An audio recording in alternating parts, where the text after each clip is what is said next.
Well, according to this data that's been released from Fairness in Religions in Schools, more than 40% of the students enrolled in New South Wales state schools now don't list any religion on their enrolment form.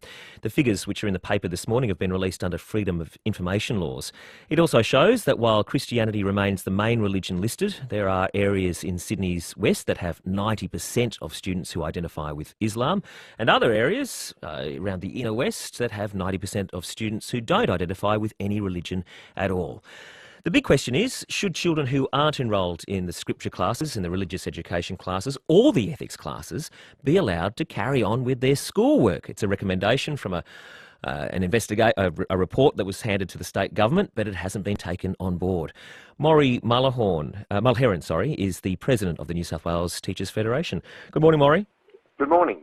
Okay, take us through what the recommendation was given to the state government on the back of SRE, scripture religious education classes, and where you would like to see it going.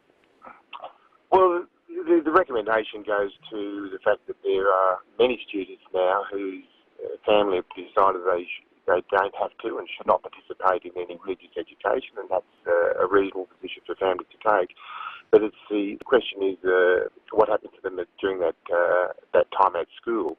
And clearly, the younger the child, then the more supervision they need, and the older the child, of course, there's a question of whether they should be most engaged in more useful activities like their classwork. And whatever the age group, an opportunity to attend the ethics classes, which many parents see as a very good alternative to religious education. So what do the kids get up to now if they're not going to the scripture class and they're not going to an ethics class? What do they get to do? Well, it depends very much on the arrangements of school by school. The younger the child, of course, it falls on the teachers who have to volunteer to give up their free time to look after the kids who don't go to class, and that's clearly unsatisfactory. The older the students, of course, they can do private study. Many go to the library to catch up on homework or to catch up on schoolwork. But it's not really satisfactory, in our opinion. There's a bigger question, I think, Robbie, that concerns the teachers, and that's the question of the content and screening of people who come in and undertake the religious education. It's pretty loose at the moment, and we're getting reports from teachers that they are concerned with hearing some of these religious educators come in, many of them, most of them untrained in teaching, come in and talk about the earth only being 10,000 years old, or that homosexuality can be cured, or that climate change is a hoax. Things that are contrary to department policy and contrary to the curriculum that is being taught to the children in their normal lessons. Are they just isolated cases, or are you seeing a trend in that kind of approach? Look, I think there's an increase in that kind of fundamentalism,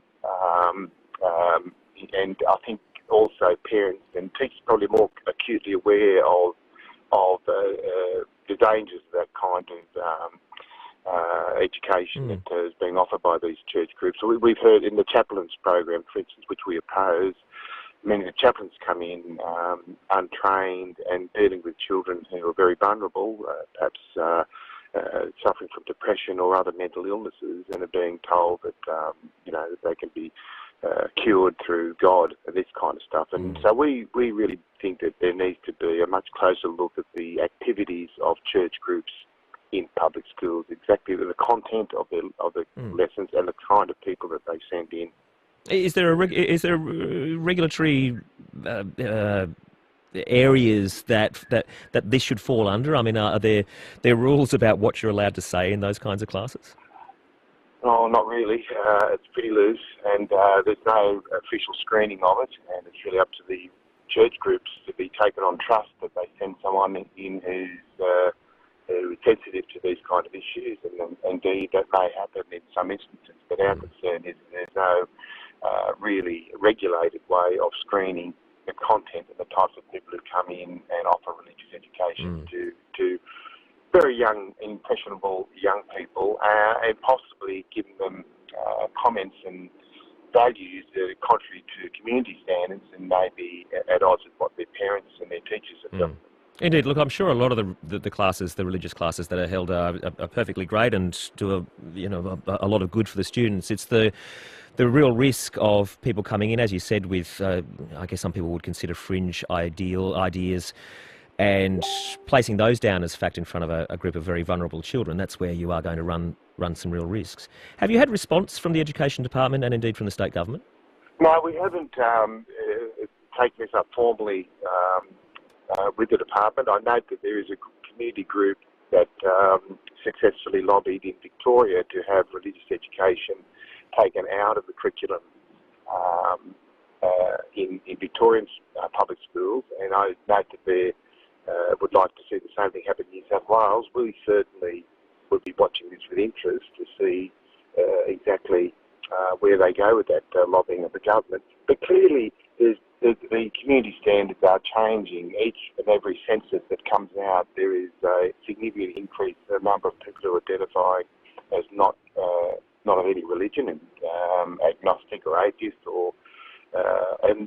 so maybe special religious education is really becoming an historical anachronism, created at a time when the bulk of the population attended church, and it was really part of an historical settlement, a century ago, where religious schools were closed down and the public systems were created. And so to the churches, they were told, well, you can come in and teach children during the week, but maybe that there's been a shelf life with that, and we need to look at what we do with this. After all, religion is a family responsibility, not necessarily one that the state should be involved in. Okay, it's certainly an interesting conversation to have. Hey, Maurie, thanks so much for your time this morning. Thanks, Robbie. Maurie Mulheran, the president of the New South Wales Teachers Federation. Yeah, there's statistics out this morning about the number of more than 40% of the 795,000 students in New South Wales in public schools don't list any religion on their enrolment form, and what the role of those religious classes should be. Look, there's lots of calls and texts coming in. I'm running out of time, so I'm not going to be able to get to them this morning. But the wonderful Wendy Harmer might be able to pick it up this morning. Yes, I'm feeling very windy today. Simon, you notice my voice has dropped? Oh, I have. Yeah. You've had a great week. Simon Marty, good morning. Oh, it's Sunday morning.